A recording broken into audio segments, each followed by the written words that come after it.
MS Now senior national security reporter David Rode is here on set with me.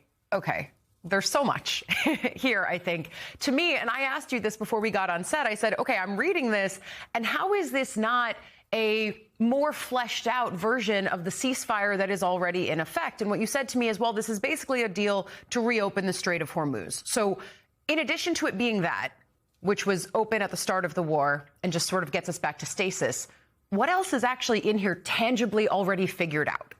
Virtually nothing. Okay. And that's why this is such a victory and a surprise, really, for Iran. And it's actually reopening the strait on Iran's terms. There's still a possibility here for Iran to charge tolls, that it can take control of the strait, a power it has never had before. And that's what won the war for Iran. It was closing the strait. The most revealing statements, David Sanger said this in the New York Times, was Trump's statement, "I don't want to be Herbert Hoover." I had to check my history lessons. Yeah. Take us through the annals. Yeah. Well, I was, World War I and other things, but he essentially went down in history as causing and mishandling the Great Depression. And so the president's bravado through all these weeks that, we're winning and we're, bombing the hell out of them, beneath it, they used economic levers. They used shutting the Strait of Hormuz. They used a global energy crisis to win this war. I also think when he says you can't cover everything in a document, it's something that, in real estate, you hear lawyers and deal makers there say. And of course, that makes sense given Trump's background. And yet you look at the reasons that it took so long to put together that 2015 Obama-era Iran deal, the JCPOA, and it's because you had experts poring over every word because the word choices matter. And I think in this document, what was so striking is the word choices when they talk about a cessation in hostilities, they also say in Lebanon. And that is such a key sticking point for the Israelis who feel that they are getting a bad deal here. And I wonder if you take those two words of in Lebanon, the ways that that can be problematic as they try to move forward with a whole other set of thorny issues on nuclear and missiles and proxy groups. But that specifically is a sticking point. That's a sticking point. And again, that's a huge victory for Iran. Iran is saving. I mean, it's always wanted to be in the position of we are sort of, saving the Palestinians. We are the one country that can fight, Israel in the West. Mm-hmm. And they just did that. And if you look at just the position they were in on February 27th, the day before this war started, they were cowed. The previous supreme leader, who Israel and the U.S. killed, was afraid of a war with the U.S. and Israel at the same time. And they were weak. Their ballistic missiles hadn't really threatened Israel, and they just, were sort of didn't have this much leverage. So it's extraordinary. But the question is, yes, Lebanon could blow this whole thing up. Can Iran control Hezbollah and get Hezbollah to stop attacking Israel? And then another clear loser here politically is Bibi Netanyahu. Yeah. He's already being attacked from his right. I asked a bunch of experts, could Bibi blow this thing up? And the sense is he can complicate it. But even he can't fully break from the United States. But again, he pushed President Trump to do this. He predicted a street uprising. None of that happened. He's pushed American presidents for years. So this hurts him. It will hurt him, I think, in the Israeli election. I think the other place where we're feeling some pain around this early memorandum of understanding is back on Capitol Hill, because President Trump is getting some pretty major pushback and criticism for this Iran deal from fellow Republicans and conservatives. Senator Bill Cassidy of Louisiana posted on social media, writing, quote, "Reagan is rolling over in his grave. Iran's nuclear ambitions were not curbed, and they've learned that threatening the Strait of Hormuz works and will undoubtedly leverage it in the future. Now Iran gets to build brand new infrastructure under this deal." Cassidy continued, "Before the war, the strait was open. Iran was being crushed by sanctions, and 13 service members were still alive. Now 13 Americans are dead. Families have paid billions at the pump. Sanctions will be lifted, and the bombing has stopped. This is the worst foreign policy blunder in decades." Not mincing words. Here's then what the senator told The Hill yesterday. The details that I've seen so far look awful.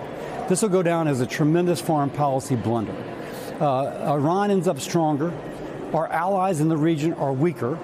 And Iran has learned that if they're willing to grab that Strait of Hormuz and choke it off, they can get the Western world to dance to their tune. I think it's a deep mistake. It's not just Cassidy either. Senator Ted Cruz blasted the plan to send billions to Iran, telling the Daily Wire, quote, "What's been released so far suggests that, unfortunately, the president is getting, I think, very poor advice when it comes to this deal," kind of a roundabout way of criticizing. That money, if it goes to the Ayatollah, will go to fund terrorists trying to kill Americans and weapons that will be used to try to kill Americans. And it also appears, he says, to formalize a permanent role for the Islamic regime controlling the Strait of Hormuz. It's difficult to see what possible benefit to America could come from that. And then there's current Fox News host and former South Carolina Congressman Trey Gowdy, who reacted to the agreement by saying this. They're better off than they were before the hostilities began, and that should not be the consequence of war. When you lose a war, I mean, think about it, Sandra. We went into Iran and rescued a downed pilot. We had total control over that country. We were winning militarily and economically. And when you are in that position, you negotiate from strength. You don't give people money. You don't give them access. What are they going to do with the money? Iran is going to use this for nefarious purposes. We all know that. The regime has not changed. They're just richer. And one more notable reaction. Right-wing commentator Ben Shapiro said this. Watch. This MOU appears to be, just from the text, a disaster that does not achieve any of the actual signal goals that were set by the administration at the beginning. In my opinion, the Vice President of the United States, the chief negotiator on this particular project, has not well served the president.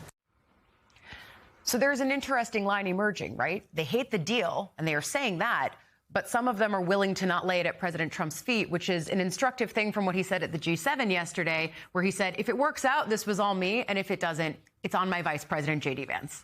Yes, this is all not good for J.D. Vance, but I want to give credit, frankly, to all of those four Republicans for speaking out. We haven't always seen that from Republicans, and this is democracy, and Democrats need to do it, towards their own leaders as well. So that's a really healthy thing, but it's J.D. Vance who's in a terrible position here, and it's a pattern of the president not really thinking of the long-term future of the party and the potential nominee, and that. But what's interesting is that it is a sort of breaking point. The funniest comment was from Cruz, who sort of, doesn't quite go with the president, the classic Ted Cruz maneuver. It's totally the president's deal, and also I think that whoever told him to make the deal is wrong. It's their fault. I think this is a huge political problem for the president. He's going to try to talk his way around it. And even his statement, we're going to bomb them again. What will they do if we bomb them? Close the Strait of Hormuz. And we did bomb them. That was the entire strategy throughout the war, and it didn't work. A key moment, and I'm just nerding out here. Please. They launched this Project Freedom, which was an idea to take control. It was ships, but a ton of airplanes, like 100 drones and helicopters and planes in the air to get tankers through. And that was the moment. I spoke with one retired admiral about this, when the U.S. could have maybe won this war. It would be very dangerous and would take time. Iran has all that coastline. But Trump blinked. And the reports were that it was because Saudi Arabia didn't know about it and closed its airspace. But why did he stop then? Because if that was the moment when there was a way with our Navy, the most powerful one, our Air Force could have escorted tankers in and out of the strait, but he chose to halt then. And taco will be the joke. But, don't go to war unless you're willing to go fully to war. That's the lesson here. And I think especially given the realities of the midterm elections and the prices rising at the pump, all of that very much seems to have been taken in totality for a president who lethality is always central when it comes to war and foreign policy and bombing. But at the same time, winning is pretty central to the calculus as well. And I just want to call out one person, Defense Secretary Pete Hegseth, whose bravado, whose constant talk of 24/7 air control, as I've said, we had that for 20 years in Afghanistan, was false. And I don't think he served this president well. And maybe that is ultimately when we start assigning blame, one of the places Republicans start to look. There's still a lot yet for us to see heading toward Friday when we're going to see Vance, I think, go and sign this deal. For now, we'll leave it there. MS Now senior national security reporter David Rode, excellent as always. Thank you. Thank you.